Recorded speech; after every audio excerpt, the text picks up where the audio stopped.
Este podcast é uma produção Reverber.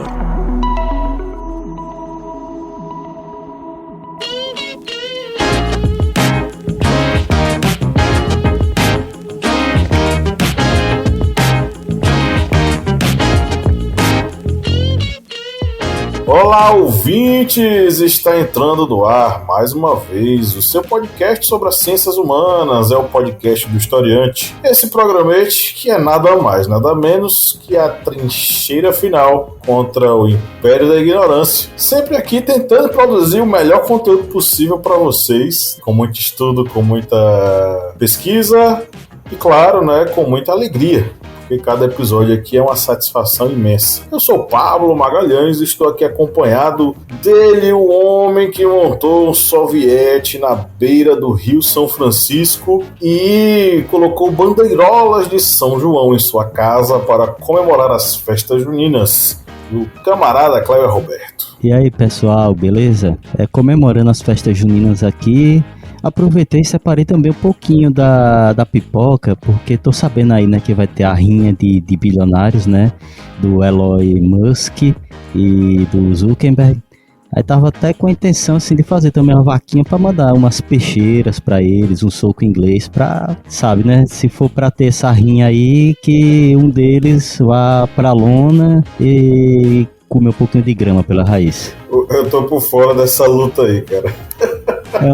Se desafiaram via Twitter para uma rinha de bilionários. Pra cair no soco? Exatamente. Fala-me, Nossa Senhora. É uma pena que é só no soco, né?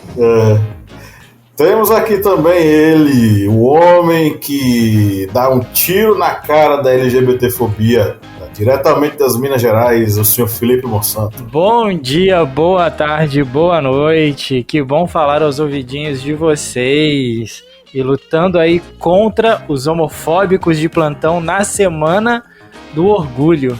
Vamos dar na cara desses homofóbicos aí, ó. Pois é, o trabalhador não tem um dia de paz, né, Felipe? Meu Deus do céu. Não tem, não tem. E temos aqui também o retorno dele, o homem que é o papai da Manu e é o cara que é o homem da tecnologia da informação, nosso querido Ivo Mendes. Oi, Ivo. Oi, gente, boa noite. Tô aqui mais uma vez pra gente falar um pouquinho agora, dessa vez, sobre a apropriação das pautas raciais. Contem comigo. A pauta de hoje foi a sugestão do Ivo Mendes, né? O seu Ivo, em palavras rápidas, me explica aí por que você sugeriu esse tema. Então, eu sugeri esse tema porque há pouco tempo atrás eu publiquei um artigo no Zero Águia, no portal Águia, que falava, porque vem me incomodando algumas empresas que se posicionam contra o racismo, mas na verdade não é bem assim que funciona. Ao longo do programa a gente vai falar. Inclusive o artigo do Ivo sobre esse assunto e diversos outros artigos que ele já publicou no portal Águia, você pode acessar no link na descrição desse episódio. Lembrando, claro, que o portal Águia é o nosso parceiro de conteúdos. O Ivo é um dos colunistas, o seu Felipe Monsanto é um dos editores, e o nosso querido Eliezer Fernandes, um abraço, Eliezer, eu sei que você está ouvindo a gente, é o Masterchef do portal Águia, né? O Eliezer esteve aí doente esses dias. Desejo a você uma pronta recuperação o mais rápido possível, meu amigo, e que em breve você possa estar aqui de novo na mesa do Historiante para bater um papo com a gente. Bom, o Ivo falou tudo, o tema é esse, vamos bater um papo aí sobre esse tema que é extremamente sensível, que é a apropriação das pautas identitárias pela publicidade. Mas antes, vamos para os nossos recadinhos de sempre, né? Bom, você que nos ouve há algum tempo sabe que a gente sobrevive de estrelas, né, Cléber Roberto? Isso mesmo, gente. Vocês que estão ouvindo este podcast em algum aplicativo que solicita que você dê estrelas ou que faça uma indicação alta, vocês fazem essa marcação no seu aplicativo, como por exemplo no Spotify, que faz a solicitação através de estrelas. Você marca as 5 estrelas no seu aplicativo ou faz a indicação mais alta, caso esse aplicativo venha solicitar, porque isso ajuda muito a engajar este podcast podcast ali no topo, entre os principais podcasts. E precisamos exatamente difundir a palavra do conhecimento para todos, inclusive palavra do conhecimento da mesa redonda e também de conteúdos históricos, como nessa semana que tivemos o lançamento de uma minipédia, uma história do riso na Idade Média, que é um tema que eu e o Pablo, a gente abordou bastante no período da faculdade, esse tema, o riso na Idade Média, e decidimos trazer aqui em uma minipédia. Vá lá, faça essa maratona. Depois aqui deste podcast, no podcast seguinte, você já faz a maratona, ouvindo essa minipédia. Perfeito, é isso aí. Acompanhe, curta e, obviamente, que quanto mais você nos ouve, quanto mais estrelas você nos dá, mais a gente é divulgado nos aplicativos, né? E a produção está aqui no meu ponto falando que tem recado da nossa parceira, né, Felipe Monsanto? Tô recebendo o sinal aqui agora, ó, para você que curte conteúdo, curte os nossos conteúdos aqui no Historiante, a gente produz tudo isso baseado e em parceria com uma editora que é sensacional, a que não largou a nossa mão, que é a Editora Contexto. A Editora Contexto liberou para você que está ouvindo a gente aqui agora até 20% de desconto nas suas compras no site da Editora Contexto. Como que você faz para aproveitar esse desconto? Vai lá, enche o seu carrinho de produtos da Editora Contexto com livros de várias áreas, conteúdos extremamente pertinentes, e ao finalizar a sua compra, use o nosso cupom de desconto, que é Historiante20. Ou seja, você consegue até 20% de desconto nas suas compras na Editora Contexto usando o cupom Historiante20. E você não precisa ser nosso apoiador, você pode ser apenas nosso ouvinte e garantir o seu desconto na Editora Contexto. Vai lá, aproveita essa promoção. É isso aí. Beleza, isto posto, vamos para o nosso giro de notícias, né, Cleber Roberto? Isso mesmo, vamos lá.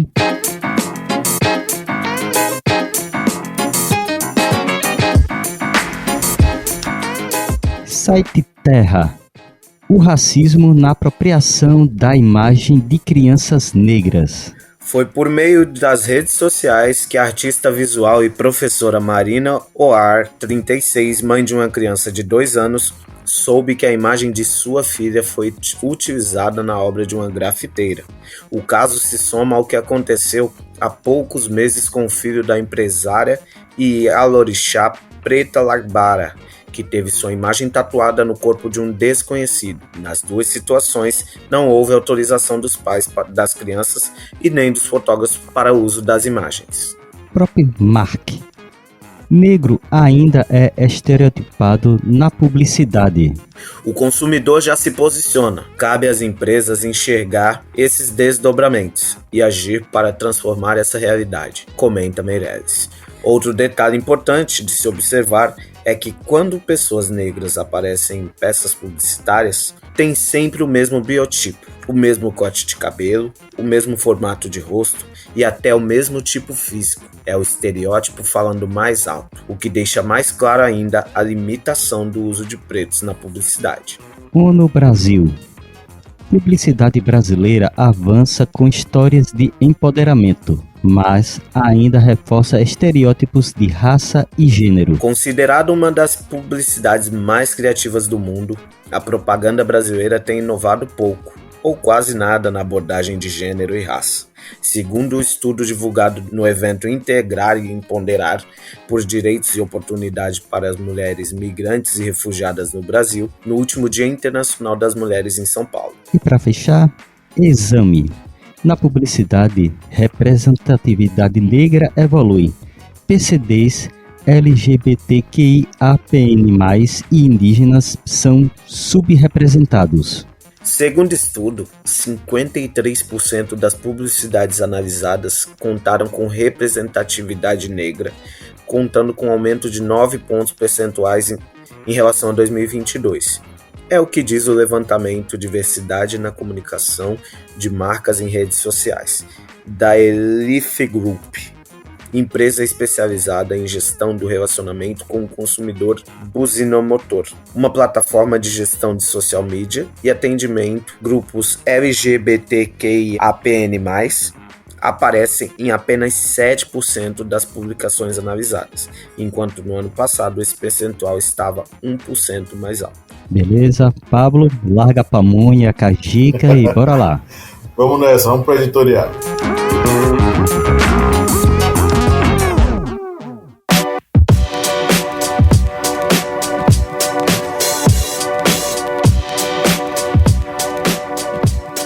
Pelo menos na última década, podemos ver um crescente engajamento das empresas em pautas identitárias, nas quais se busca representar e abordar questões relacionadas a gênero, raça, orientação sexual e outras formas de identidade. Essas pautas são importantes e necessárias para promover a igualdade e a diversidade na sociedade, mas também é preciso analisar de que maneira o marketing se apropria dessas questões. Nesse contexto, as pautas identitárias se tornaram um componente relevante no processo de construção de marca. As empresas perceberam que, ao abraçar essas causas, elas podem se conectar com públicos específicos e criar uma imagem mais positiva perante a sociedade. Contudo, um número considerável de marcas tem buscado lucrar em cima de pautas identitárias em suas campanhas.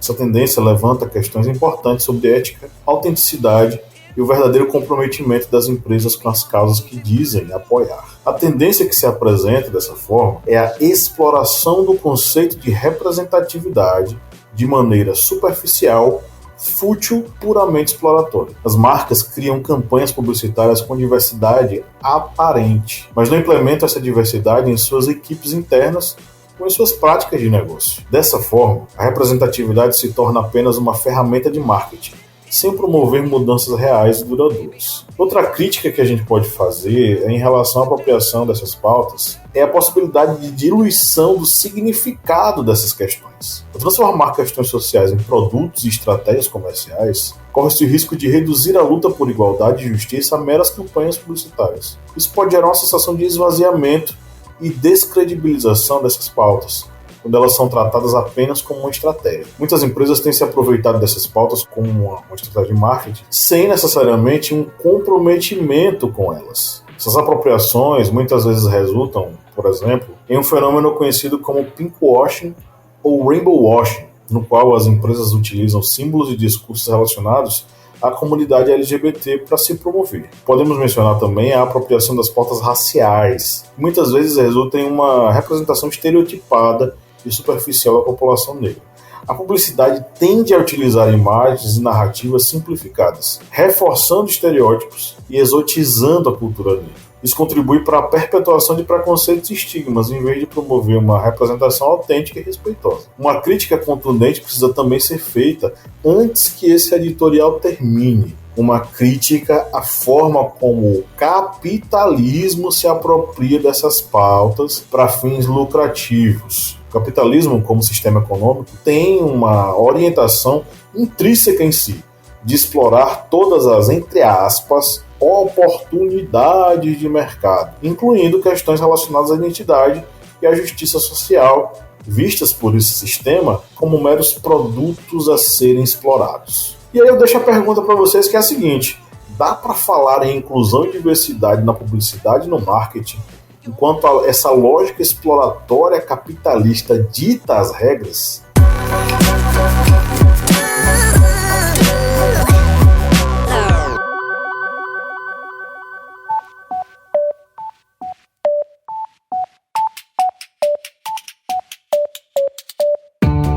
Me diga uma coisa, Lídia Verônica, qual é o melhor lugar para ouvir podcasts? O melhor lugar para ouvir podcast, pra mim, é na cama. Mas pra todo mundo, é o Orelo. Com certeza. Além de tudo, o Orelo nos remunera. Cada clique seu ajuda o nosso projeto a crescer. Então quer dizer que só de a pessoa ouvir, dar o play lá nos episódios, isso já nos ajuda? Nem precisa a pessoa pagar? Exatamente. Se você não pode ou não tem interesse em ser um apoiador, mas acha o nosso projeto legal, vai lá no Orelo e dá essa força pra gente.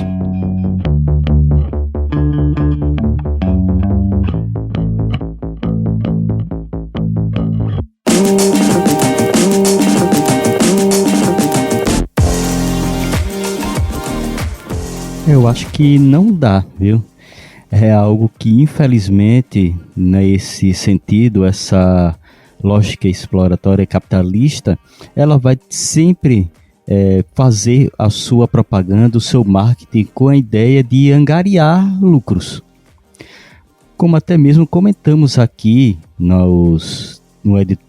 antes do editorial, nas matérias, o marketing, por exemplo, quando se vai falar do corpo negro, do preto na publicidade, sempre se utiliza do quê? Do mesmo estereótipo, do mesmo padrão, seguindo uma regra ao qual o negro tem que seguir também, ou seja, como se fosse literalmente o domínio do corpo do negro, ou seja, o negro, segundo a publicidade, ele não vai poder ser muito baixo, ele não vai poder ter sobrepeso, não vai poder ser calvo, ele deve ter sempre aquela mesma estrutura ao qual a publicidade ela acaba empregando. E ela emprega esse estereótipo com a ideia de vender algo, com a ideia de seduzir, porque sempre o corpo negro tem essa ideia, vai ser o corpo da sedução, o corpo sexualizado. E isso faz com que sempre tenha ligação com alguma coisa, algum produto, alguma mercadoria, algum serviço que venha a ser consumido a partir da utilização desse corpo. E infelizmente, acredito que dentro dessa ótica capitalista, de que eles ditam a regra do consumo, e numa sociedade capitalista o consumo vai ser indicado através disso, acho que não deve ter nem tão cedo uma mudança nessa ótica, nessa perspectiva, porque enquanto isso der lucro, não vai ter uma necessidade de se mudar esse rumo, essa rota. Concordo com tudo que você disse, Kleber. Infelizmente, eu não vejo perspectiva, porque, primeiro que existe muita hipocrisia. As empresas fingem se importar, mas na prática a gente sabe que não é assim que funciona. O que eles pensam principalmente é o lucro. Eles não vivem, eles não conhecem, não buscam aprender nem entender sobre o movimento negro, sobre o movimento LGBTQIA+, APN+, e, desculpa se eu errei o termo, e eles sempre seguem na linha de querer ganhar e ganhar e ganhar e ganhar. Então eu, infelizmente, apesar da gente ter mais representatividade se comparado com alguns anos, eu acho que ainda precisa muito, muito mesmo. As empresas precisam realmente fazer a lição de casa, entender tudo e parar de querer militar numa pauta que eles nem conhecem, eles fingem que conhecem, mas não conhecem e não se preocupam, não fazem questão de conhecer, porque pensam e visam apenas o lucro. A gente está acabando um mês, e aí falando, né, dessa questão do capitalismo, esse programa está indo ao ar no dia 1º de julho. Eu desafio qualquer um aqui a poder pesquisar agora nas redes sociais quais empresas que ainda mantêm a sua logo com a bandeira do movimento LGBTQIAPN+. A gente terminou no mês de junho, a gente teve durante todo o mês de junho o mês do orgulho. Durante esse mês, a gente tem toda uma questão voltada para essa comunidade, voltado para a luta dessa comunidade, para uma história, tem uma razão do porquê que se usa o mês do orgulho no mês de junho, tudo, e as empresas elas se apropriam disso, buscando o que eles chamam do famoso pink money, que é o capital da população LGBT. A população LGBTQIAPN+, até alguns anos atrás, em algumas pesquisas, sinalizava que a parte dessa parcela, parte dessa comunidade, tinha um poder aquisitivo maior, tinham condições financeiras maiores, melhores por conta de não ter filho, de poder viajar mais, ser mais estudado, tudo, enfim, dentro de uma parcela. Isso é uma parcela, e isso é o mercado tem se apropriado disso durante o mês de junho e tem buscado esse público. Dentro do capitalismo ainda, a gente pensando nisso, a gente tem esse recorte onde a maior parte dessa população é uma população branca, uma população de classe média alta, e que tem acesso à informação. E deixa excluído uma grande parcela da população que é da comunidade, que é negra, que é trans, que é queer, e que não respeita, aí eu já entro um pouco na questão da estrutura do machismo, né, que a gente tem na sociedade, da imagem bonita que se passa da população. Então eu acho que o capitalismo, pelo menos para dentro dessa comunidade, sim, ela é segregada, e a gente deixa de ter uma boa parte da população, e eu digo que a maior parte dessa população é desassistida, e ela fica à margem do que o capitalismo fica à margem do capitalismo e sem poder aproveitar do que né, poderia ser um mês do orgulho. Então eu acho que o capitalismo ele faz um estrago muito grande dentro da população e causa muito essa segregação dentro da comunidade também. Há algum par de anos, eu tive um debate em sala de aula com alunos meus do curso de comunicação. Era uma aula de semiótica e a gente estava falando sobre como determinadas marcas elas tinham se reorganizado para construir uma narrativa de inclusão. E a gente mencionou, por exemplo, o caso da escola. Eu não sei se vocês lembram, meus amigos, mas a gente tem certa idade, eu acho que dá para lembrar. Durante muito tempo a escola ela fez peças publicitárias onde um grupo de amigos era representado na praia e em diversas peças dos vídeos eles apareciam fazendo alguma coisa para pegar as garotinhas bonitinhas e boazudas da praia. Isso durou muito, mas muito tempo e virou uma marca da escola, né?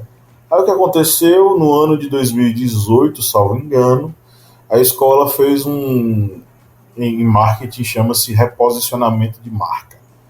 Eles se reposicionaram e passaram a construir uma narrativa publicitária de inclusão.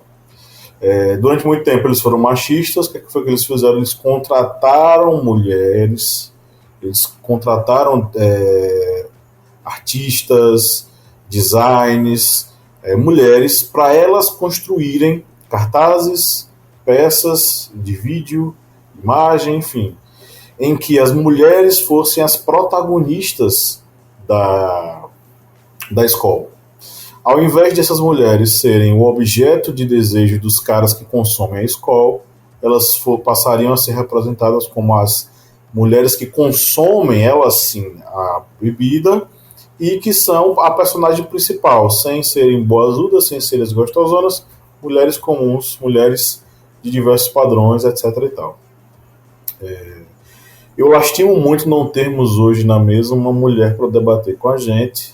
Grande abraço aí, querida Catiane Bispo, que ia participar hoje, mas infelizmente ela teve um problema de saúde e foi fazer tratamento, e estimamos melhoras para ela.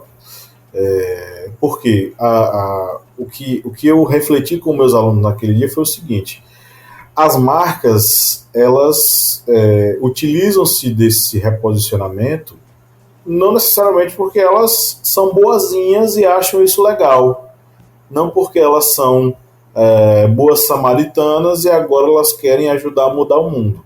Não. A gente começou falando sobre isso e eu acho que o debate pode seguir nesse sentido. Vivemos numa sociedade capitalista onde marcas do quilate da escola, elas querem lucrar. Se nesse momento as pautas identitárias dão a elas o lucro necessário, o rendimento necessário para que elas cresçam, então elas vão investir nisso. Então, assim, a conclusão naquele dia foi de que alunos de marketing, de publicidade, um deles, inclusive, levantou a proposição de de que ele não acha que aquela propaganda tinha sido sincera. E o que eu respondi para eles foi o seguinte: eles não precisam ser sinceros. O objetivo deles não é ser sincero, na verdade, foi o que eu falei. O objetivo deles é fazer com que aquela pessoa daquele grupo social se identifique e compre o seu produto. No final das contas é sobre isso. Não é sobre marcas que viram defensoras das minorias, mas marcas que querem lucrar com essas minorias. Um tempo atrás teve um levantamento que foi feito pelo Facebook. O Facebook fez um levantamento junto com uma consultoria chamada 6510. A ideia era identificar os estereótipos que existiam na publicidade brasileira, né? E aí foram levantados, o grupo que foi montado para encontrar esses estereótipos foi bem diverso, né? Eles chamaram 4 especialistas de diversos países: Brasil, México e Argentina. Cada uma dessas especialistas, foram todas mulheres, né? Se deu para observar quais eram os principais personagens que apareciam nas propagandas e os estereótipos que eram reforçados através da publicidade. Essa pesquisa foi feita em 2019, tem um certo tempo já, e ela levantou alguns estereótipos, né? Um dos estereótipos que elas observaram foi a existência da mulher objeto. A mulher que é apenas um corpo perfeito, uma mulher que é perfeita, que usa roupas curtas, cabelos esvoaçantes, tem close nos olhos, tem close nas pernas, é uma mulher que é desejada, vamos dizer assim. E quando a mulher é negra, esses atributos são ainda mais reforçados, realçados, como se a mulher negra fosse pura e exclusivamente uma mulher objeto. Elas vão observar também que vai ter a representação das mulheres lésbicas hipersexualizadas ou até mesmo masculinizadas. Vão observar que toda vez que um gay é apresentado nessas peças publicitárias, eles vão ser necessariamente, invariavelmente, gays afeminados, afetados, com trejeitos estereotipados. Mulheres gordas, quando são representadas, geralmente são as mulheres gordas engraçadas, ou que fazem piada, ou que são alvo de uma peça mais cômica.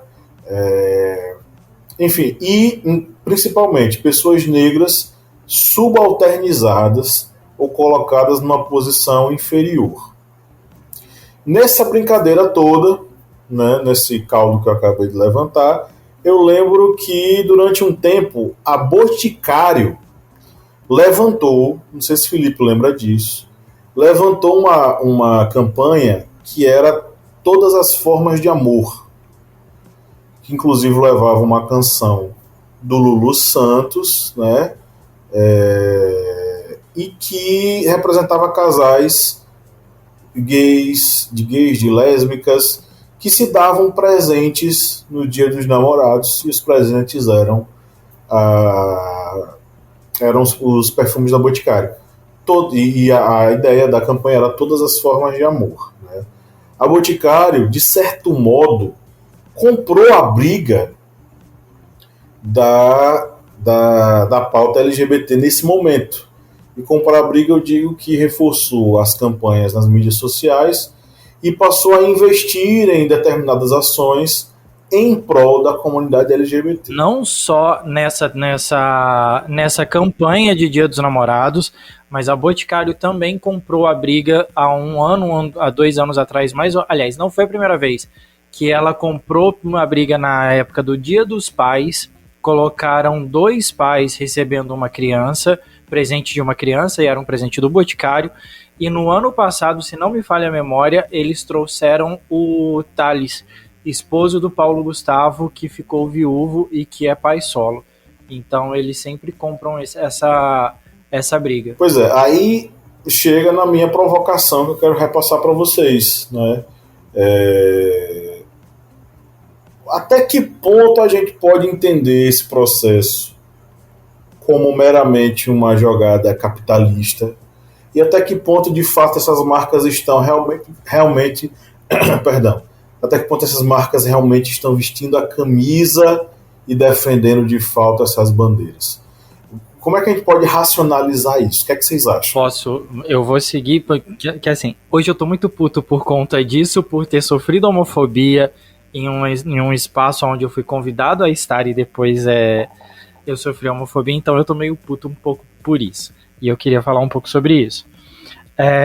Existe um caminho muito grande entre você colocar o capitalismo na frente e você realmente fazer inclusão. Você realmente comprar a briga que deve ser comprada contra o racismo, contra o machismo, contra a LGBTfobia. É claro que todas as empresas elas querem lucrar. A gente sabe, a gente vive no mundo capitalista e todas elas querem isso. Mas algumas empresas a gente conhece e a gente percebe que existem algumas ações de integração e ações de trazer pessoas para esse pertencimento. Um exemplo disso são rodas de debates. Outro exemplo disso, rodas de debates onde você vai discutir a homofobia, vai se discutir o machismo, vai se discutir o racismo, entre vários outros temas. Outro caminho para isso são vagas afirmativas. É você dar oportunidade para as pessoas que não são atendidas e que não teriam a possibilidade de estar ali por alguma razão e trazer essas pessoas para dentro. É criar conscientização, é criar espaços para que essas pessoas sejam aceitas, é criar oportunidades para as pessoas que realmente precisam. Eu trabalhei durante muito tempo na CIA, eu trabalhei 3 anos da minha vida na CIA e eu acompanho um pouquinho o trabalho que acontece lá dentro. Existe uma campanha no RH da CIA. Isso eu sei disso por volta de 2015, 2016, não sei como está funcionando hoje, que a CIA ela teve uma sensibilidade de entender que muitas das vezes o primeiro emprego de uma pessoa negra é no departamento de loja, é trabalhando com loja, fazendo alguma coisa em comércio, né? E eles começaram a trazer vagas e trazer processos seletivos que atendessem, que conseguissem trazer essas pessoas para dentro da loja. Por quê? Se ela aplicasse muitas das vezes o mesmo processo seletivo que aplica para outras pessoas, ela não atenderia o público que ela queria atingir, que era um público para aceitação. Então ela começou a fazer esse programa e mudou alguns processos dentro do processo de seleção delas. A mesma coisa acontece hoje para pessoas trans dentro da CIA. Eles têm dado mais oportunidades, têm trazido pessoas para dentro da loja para poder ter oportunidade de emprego e se desenvolver. Então, existem ações, existem alguns formatos que você vê que, assim, as empresas de alguma forma estão tentando mudar isso. Não é só pelo capital, pelo pink money, seja lá pelo que for.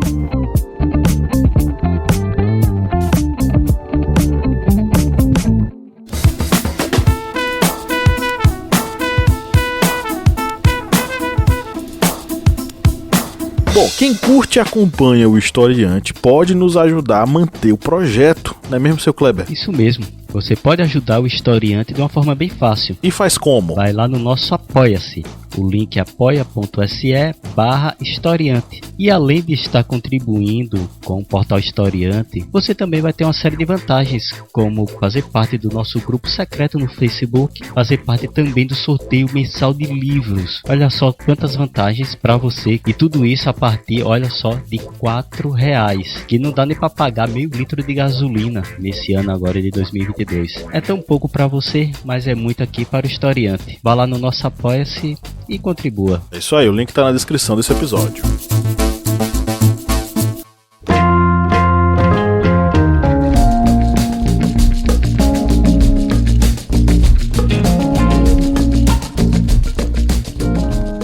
Infelizmente, eu acho que até discordo um pouco de Felipe, tem algumas empresas que até podem ter alguma pauta, por exemplo, ligada ao movimento negro, que venha a ter realmente uma abertura maior para o crescimento tanto da discussão das pautas antirracistas,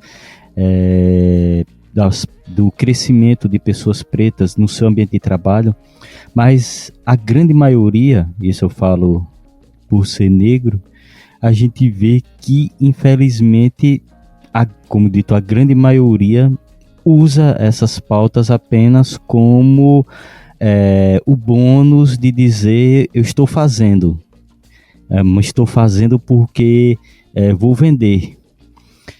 E isso a gente percebe principalmente, como dito no início, a partir do momento em que eles criam uma ideia de que o negro é somente esse tipo. Ele vai ouvir isso, ele vai se vestir assim, ele vai ter esses trejeitos, ele vai ter esta postura. Ou seja, não dá a ideia de que dentro desse movimento negro, do movimento antirracista de pessoas pretas, vão ter N pessoas, vão ter pessoas que vão ser ligados ao público LGBTQI, vão ter heterocis, vão ter pessoas que vão ter porte físico atlético, mas vão ter pessoas também que vão ter sobrepeso, vão ter pessoas que vão ter necessidades especiais, vão ter os PCDs, ou seja, vão ter muitas pessoas dentro daquele bojo grande que poderia ser abordado, mas só que quando se vai falar da pauta negra, vai ser somente aquele conjunto. E até mesmo vocês veem, não sei se vocês perceberam aqui nessa mesa, quando se vai usar artistas negros, são sempre os mesmos. Percebam, vão ser sempre aqueles 3 atores globais, uma cantora, 2, tipo Ludmilla, Isa, Lázaro Ramos. Ou seja, vão ser sempre os mesmos, não mudam. Aí você percebe que realmente, e quando você vê o porte físico deles, vocês percebem que eles estão buscando exatamente só expor o estereótipo, o mesmo tipo. Ou seja, não tem abertura para dizer esse movimento é amplo. Não, vai ser sempre a mesma ideia. E essa ideia é sempre uma ideia de que na ponta final vai ter o consumo do produto. E só para ressalvar, viu, gente? Felipe estava falando da questão que ele sofreu homofobia. Não foi aqui na mesa redonda, não, pelo amor de Deus, gente. Foi aí. Não foi aqui, não, gente. Foi no ambiente real, não foi aqui no ambiente virtual, não. Pegando um gancho aí do que o Felipe falou, do que o Kleber falou, para não ser injusto, eu acho que assim, muita coisa mudou e ainda vai mudar. As coisas, a gente está passando por um processo de mudança na sociedade. O que era aceito antes, que era as piadas homofóbicas, o racismo recreativo, tudo que a gente tinha, a misoginia, hoje não é aceito mais, tá? E eu acho importante que a gente pontue. E essas empresas, como bobas não são, elas pesquisaram, perceberam mudança nos padrões da sociedade, principalmente nos jovens, porque os jovens são os grandes responsáveis pela mudança. É óbvio que a gente tem toda uma luta anterior, mas hoje, como a gente vive num mundo digital, onde as coisas elas se espalham de uma maneira muito rápida, hoje as pessoas têm muito mais acesso à informação, então assim, acho que o jovem de hoje, ele é muito diferente do jovem de antes, porque ele é muito mais conscientizado. Então essas empresas, como bobas não são, elas pegaram esse gancho, viram a mudança nos padrões e estão mudando. Como o Felipe falou aí, a C&A está sendo sensível, o Magazine Luiza fez esse processo de recrutamento aí somente para trainees, somente para pessoas negras e mulheres e pessoas trans e etc. Só que, assim, a minha crítica, eu falo, assim, o que tem me incomodado e aí foi esse o motivo de eu ter escrito o artigo sobre a apropriação das pautas raciais, é que boa parte das empresas, elas realmente não se importam. Eu não condeno o lucro, eu não condeno, eu não vou demonizar que as empresas queiram lucrar. O que me deixa bastante incomodado é o fato de as empresas fingirem se importar, quando na verdade nas suas práticas diárias, no seu dia a dia ou na própria cultura da empresa, porque assim, você olha as missões, os valores da empresa ou sobre a empresa, nossa, é tudo muito lindo no papel. Só que na prática é completamente diferente. A gente tem muito caso de racismo aí que ainda não é denunciado.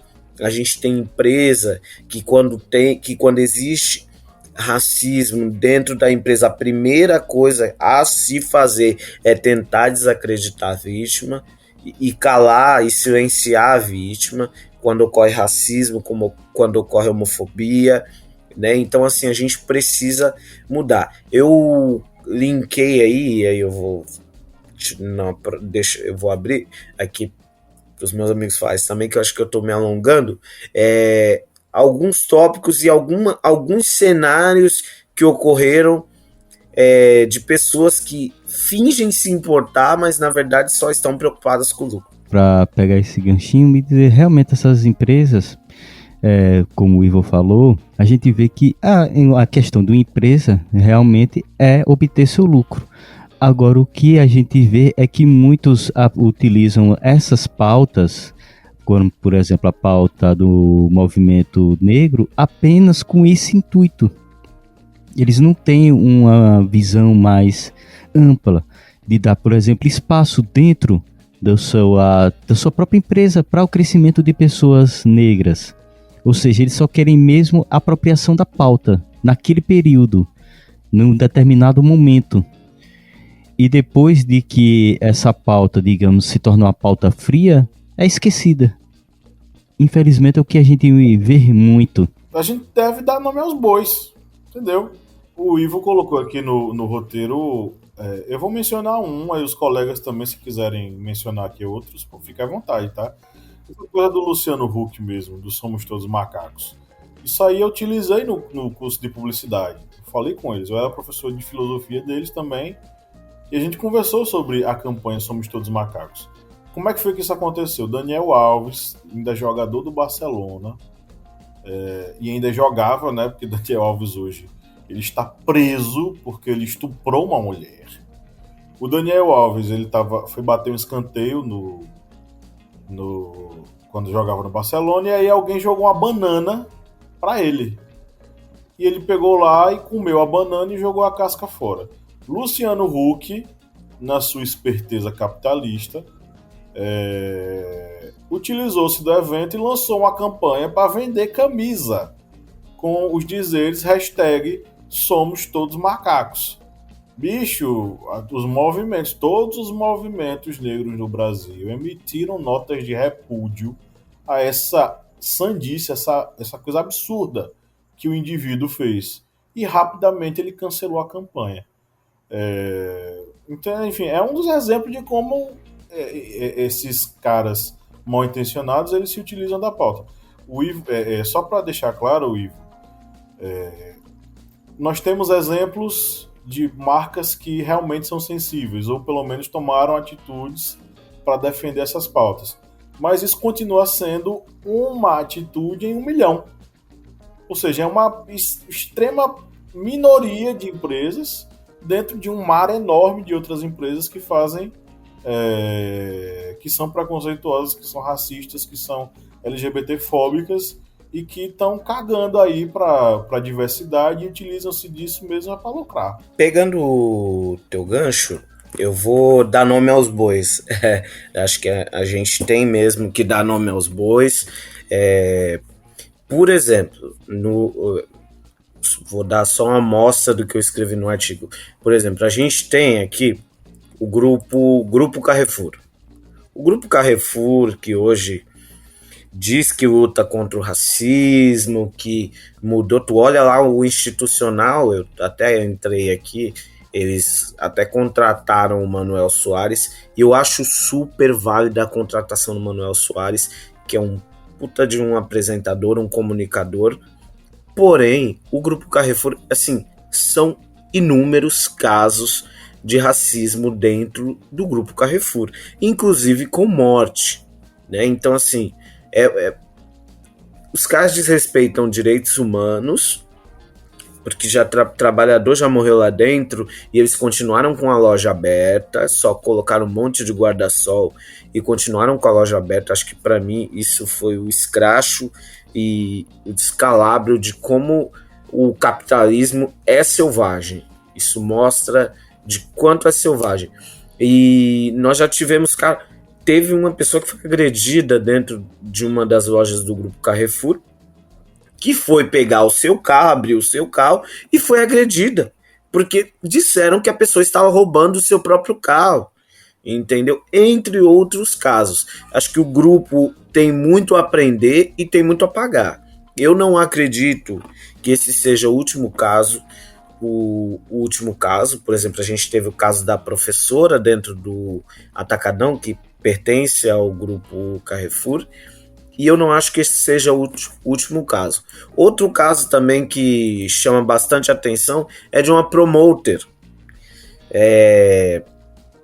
A GK, que realiza aquelas festas anuais, ou a farofa da GK, que fatura milhões, né? Óbvio, ela tem um mérito muito grande por ter conseguido organizar e tornar esse evento grandioso.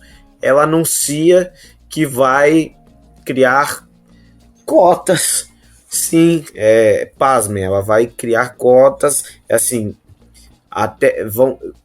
ela vai, até, eu não lembro qual foi o compromisso, mas até certo tempo, 50% das pessoas que participam das festas serão negras. Então, isso me causa repulsa, porque eu sei que tampouco... Desculpem o termo que eu vou falar, é um termo bem chulo mesmo. Estão cagando e andando pro movimento, pela luta contra o racismo. Na verdade, querem. É aquilo que eu falei, eles identificaram padrões, sabem que a sociedade não aceita mais, e aí querem ficar bem e continuar faturando milhões. E agora o mais intrigante são as lojas Zara. A Zara, ela coleciona, inclusive existia um protocolo para quando pessoas negras entrassem na loja, pessoas negras com estereótipos de suspeitos, de ladrões, que é assim que a Zara denomina as pessoas. E então, assim, aconteceram diversos casos de racismo dentro dessa loja. Inclusive aconteceu um agora, acho que essa semana, de um jogador, e eles não se posicionam, eles não mudam a sua política, não mudam a sua cultura, não buscam aprender. Eu adorei, porque teve clientes que foram lá e devolveram as peças mesmo, e falaram, não vou consumir nessa loja racista. Então, assim, todo esse conjunto, e aí há muitas outras lojas, há muitas outras empresas que estão pouco se lixando para o movimento e que só querem ganhar dinheiro. Então me incomodou bastante, isso ainda continua me incomodando, e aí eu escrevi esse artigo como uma forma de denunciar mesmo. Eu acho que, assim, as pessoas têm que ganhar dinheiro mesmo. Preto, a gente precisa ver preto milionário, a gente precisa ver preto que tenha dinheiro, mas, assim, a gente quer que as empresas tenham compromisso, quer que elas não venham só com cartilinha bonita, não. Tem que ser na prática mesmo, tem que lutar contra o racismo na prática. É na prática, é no dia a dia, é na cultura da empresa, é desde o CEO da empresa até a faxineira. Então todo mundo tem que ter letramento racial e tem que ter luta contra o racismo. Só para fechar isso, eu acho que a gente, como o Ivo ele falou agora há pouco, que a gente já evoluiu bastante, mas a gente ainda está no começo de uma luta muito grande. Lutar contra o racismo, lutar contra o machismo, contra a homofobia, eu acho que é um ato Acho não, né? É um ato necessário, é um ato diário, é um ato político. Eu acho que não dá mais para aceitar esse tipo de coisa, a gente não pode mais aceitar com que passem por cima dessas pautas, que deixem essas pautas de lado e que usem elas a seu bem, a seu próprio bem, né? No caso de usar marcas, usando o movimento LGBT, usando negros para estereotipização. Então, cada dia mais a gente precisa criar consciência e lutar contra isso, porque não é uma luta diária e não é fácil lutar contra essa ignorância e contra esses preconceitos. E só lembrando para quem está ouvindo aqui que essas pautas que nós estamos comentando aqui, não adianta você pegar, por exemplo, uma camisa do arco-íris e só utilizar por dizer, vou usar aqui porque é legal e pronto. Você tem que entender, se você quer realmente fazer parte do movimento, nem que você não seja, você, por exemplo, você é uma pessoa hétero cis, mas você pode lutar contra o preconceito. Você pode ser uma pessoa branca e você pode ser antirracista, mas você tem que também entender a pauta que você vai lutar. Porque não adianta só, como eu disse, botar uma camisa do arco-íris ou uma camisa com o rosto de Zumbi do Palmares e dizer sou antirracista. Isso não vai adiantar. Está seguindo a mesma lógica do que nós comentamos das empresas que só utilizam as pautas por apropriação.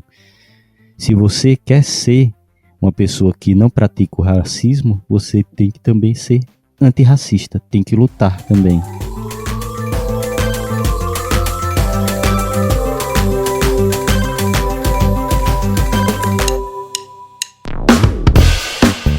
Você que é nosso ouvinte, que acompanha esse podcast a cada semana e adora ouvir os nossos papos, que tal a gente fortalecer os nossos laços de amizade? É simples demais e nem precisa pausar o episódio, né, Felipe? Exatamente, Paulo.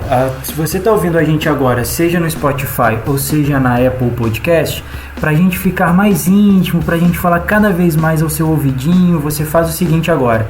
Enquanto está ouvindo a gente, vai lá, avalia a gente no seu aplicativo de áudio. Vai lá no Spotify, dá 5 estrelas pra gente. Vai lá no Apple Podcasts, dá 5 estrelas pra gente. Isso fortalece o nosso relacionamento e você fica cada vez mais perto da gente. Faz isso pra gente, dá essa moral lá agora.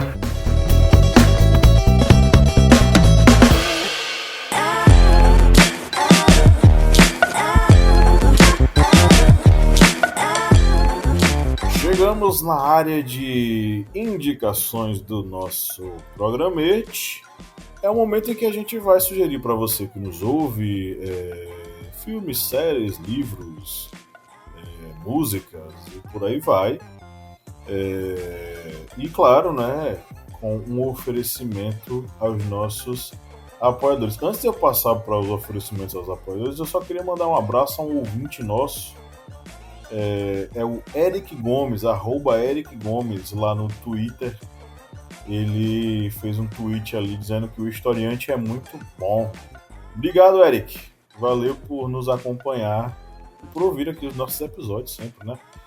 Bom, cada episódio aqui, cada momento de indicações são um oferecimento e um grande agradecimento as pessoas que nos ajudam a manter o projeto no ar, que são os nossos apoiadores e apoiadoras, né, Felipe Monsanto? Isso mesmo, Pablo. A gente vai oferecer para aquela galera que ajuda a gente todo mês, que acompanha a gente, acredita no nosso trabalho e não larga da nossa mão. Essa semana as indicações vão para 3 pessoas especiais aqui. Um é o Arley Barros, o outro é o Ronivon Barros da Cunha Júnior, e para a Andréia Araújo de Souza. As indicações dessa semana vão especialmente para vocês e, mais uma vez, muito obrigado por acreditarem no nosso trabalho, no nosso projeto aqui. Perfeito. Lembrando que se você quiser nos apoiar, basta acessar o apoia.se/historiante ou no aplicativo da Aurelo e fazer uma contribuição. R$4 mensais nos ajude muito manter o projeto rodando. E se você não quer ter essa obrigação mensal de nos apoiar, basta você fazer um pix pra gente, ou historiante@gmail.com, qualquer valor já ajuda a gente a manter o projeto no ar. Eu vou adiantar minhas indicações, é bem rapidinho, tá? Eu, esses dias, reassisti, na verdade, um filme que é um clássico, chamado O Pianista. Inclusive, eu gostaria de sugerir a você que nos ouve que, regularmente, revisite os clássicos. Eu acho que é um exercício bem interessante e enriquecedor. Eu reassisti O Pianista e, depois de velho, eu tive outras percepções e outras sensações ao assistir o filme, né? É um filme de 2003, dirigido pelo Roman Polanski e estrelado pelo Adrien Brody. É um filme muito tocante, muito interessante, baseado em uma história supostamente real, né? Mas que representa de uma forma bem tocante a vida dos poloneses no gueto de Varsóvia e durante o período em que tivemos aí a ocupação nazista na Polônia durante a Segunda Guerra Mundial. Um filme muito interessante, muito bom, que está disponível recentemente, eu assisti na Prime Video, né? Eu acho que continua lá. O outro filme é brasileiro, um filme muito interessante que eu já usei nas minhas aulas de História do Brasil, chama-se Quanto Vale ou É Por Quilo, de 2005. E esse está mais associado ao tema do nosso podcast de hoje. É um filme que fala sobre apropriação de pautas.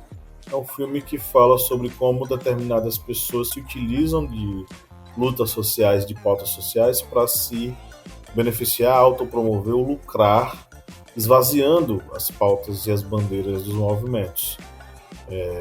Invariavelmente são pessoas brancas, ricas, burguesas, que tentam pagar de pessoas boazinhas, né?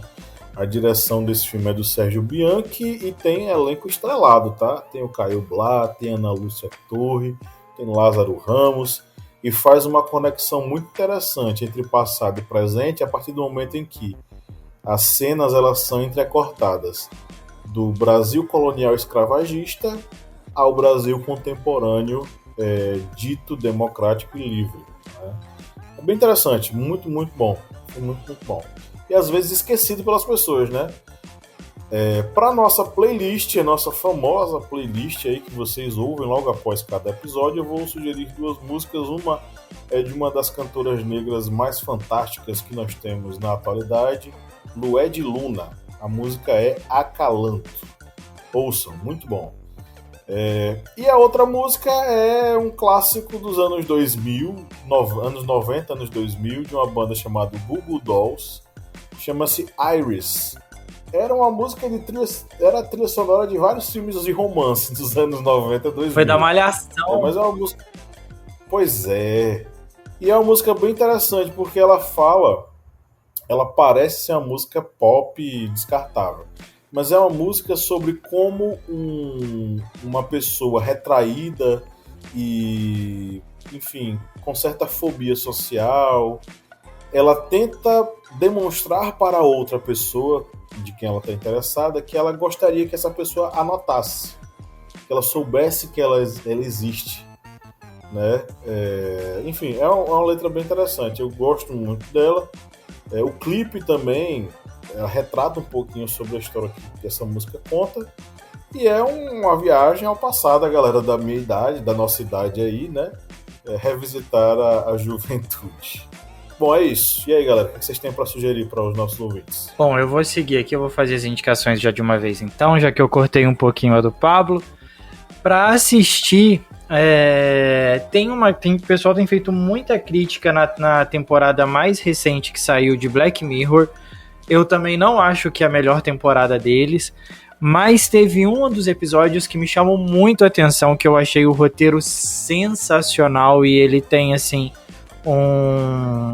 uma reviravolta muito grande no meio do episódio, que é o episódio 2, que conta a história de um casal de namorados que vai para uma cidade no interior, que é a cidade natal de um deles, e eles vão fazer um documentário a respeito da cidade, tudo, mas só que eles, no meio disso, eles começam a fazer o documentário a respeito de um evento que aconteceu na cidade anos anteriores. E aí acontece uma mudança toda e desenvolve todo o episódio. É um episódio, pra mim, a temporada de Black Mirror, cada episódio poderia ser um filme diferente, mas tá bem interessante, tá bem legal. Eu super recomendo esse episódio, ele me chamou muito a atenção, eu achei o roteiro sensacional, fotografia muito boa, a direção é muito boa, então fica aí de dica o episódio 2 da temporada atual de Black Mirror, que saiu há pouco tempo na Netflix. Para ouvir, foi lançado na semana passada o álbum póstumo da Elza Soares, que ela gravou meses antes de falecer, e o nome do álbum tem o nome de No Tempo da Intolerância. Tá lindo, tá maravilhoso, assim, ó. A voz da Elza Soares continua a ecoar entre a gente, e tem uma faixa que fala muito sobre o que a gente falou aqui hoje, que é a luta o fortalecimento dos movimentos, a luta contra o racismo, contra o preconceito, e a música tem o mesmo nome do álbum, No Tempo da Intolerância.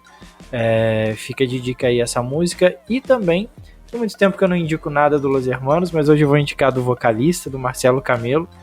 Tem um álbum dele de 2009, que tem uma música chamada Noite, que fala sobre solidão e solitude. É uma música que eu tenho ouvido bastante nos últimos tempos, e fica de dica aí. Elza Soares, No Tempo da Intolerância, e Marcelo Camelo, Noite. Bem, vou aqui seguir nas indicações e vou indicar uma minipédia aqui do Historiante, que é a minipédia sobre a mãe do rock, que é a minipédia Sister Rosa Taper, a mãe preta do rock and roll, que é a minipédia número 87.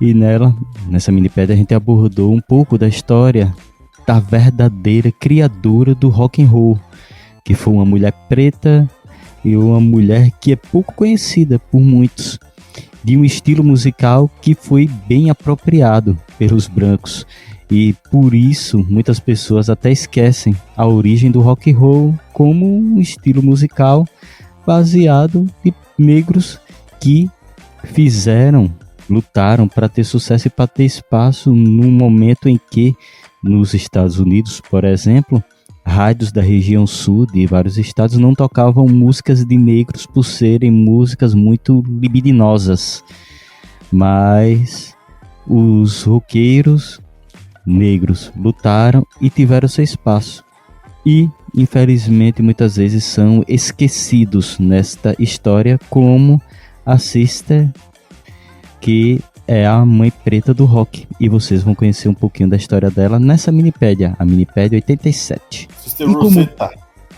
Isso, Sister Rosetta. Isso, Sister Rosetta. É que eu tava nem olhando aqui para o roteiro. Bem, e nas músicas, eu vou indicar duas músicas.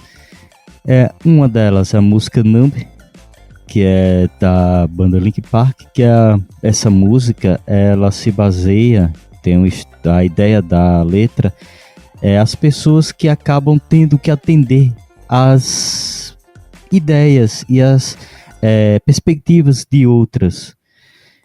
E a outra música vai ser dos Guns N' Roses, que é a música November Rain, que é baseado em um relacionamento do vocalista Axl Rose com uma de suas esposas, que acabou se separando em pouco tempo, menos de um ano. E estou indicando essas duas músicas porque as duas atingiram há pouco tempo a marca singela de 2 bilhões de visualizações no YouTube, que é um marco bem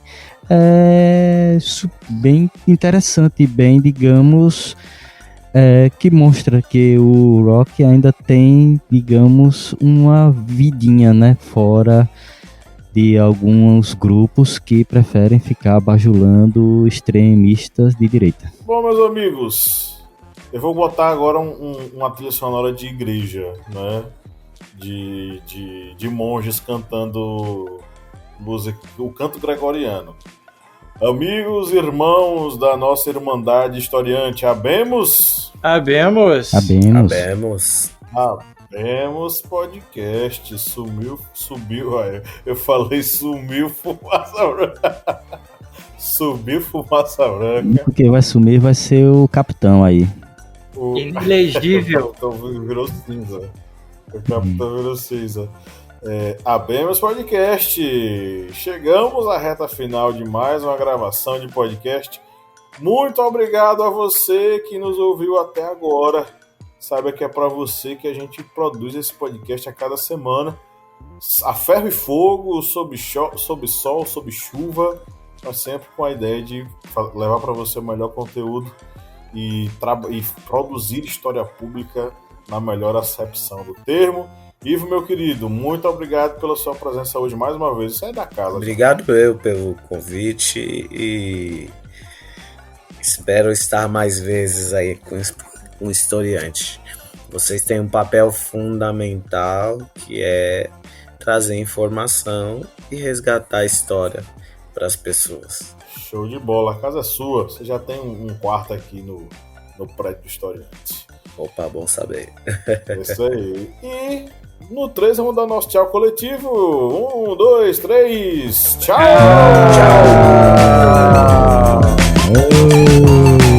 Vou deixar registrado que o tchau coletivo da semana passada foi quase um velório. Xoxo, capenga.